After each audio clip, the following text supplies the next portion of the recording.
square? Yep. Above the fold, 80% of the time on a landing page or website is spent above the fold. It's basically your headline and tells somebody why they ought to keep reading.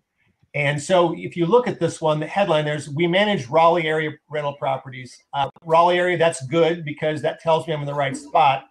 But we manage rental properties, not really a benefit there. So I would encourage maybe a little stronger headline that's benefit driven, tells me what I'm going to get. Take the hassle out of your real estate investment is fine, but it's not really very specific. Hero images on the side. Again, this is the owner, but I wouldn't know that, I'm guessing. I guess Ahmad, is it Ahmad? I can't read it from here, sorry.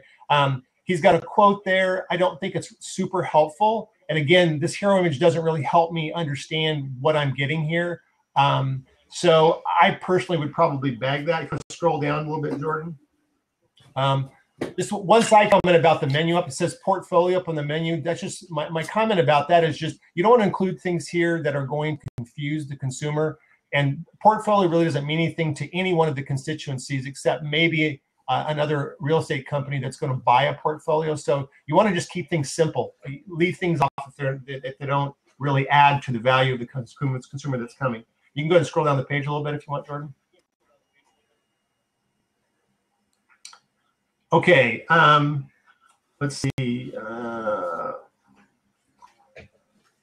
What makes this different? I want to just comment. That's a great headline, and the bullet points are great. The problem with this that I have with this is that none of those bullet points really make them sound different. They do a full market analysis. Every company does that. Exhaustive financial reports. Every company does that. We are partners. Every company would say that. Regular inspection. Every company I know does that. Guaranteed tenant placement. Maybe that's a little bit different. Rental collection enforcement. These points are not points of differentiation. These are basically just services provided. So I work a little bit harder to point things that are really different. Go ahead and keep scrolling. You got a decent number of testimonials on this page, which is great.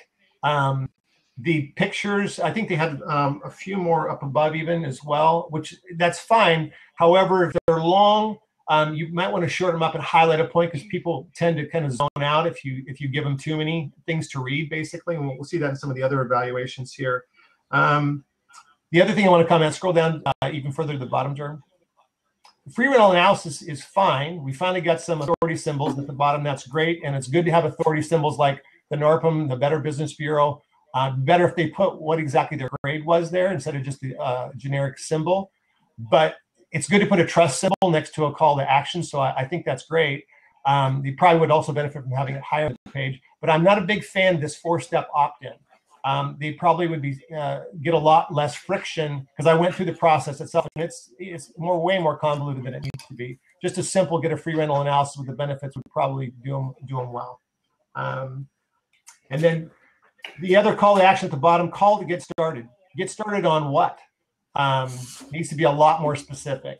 I don't know if I want to get started or not. It depends on if you're asking me to go to a movie, if you're asking me to cook dinner, or if you want me to sign up for. I don't know. So.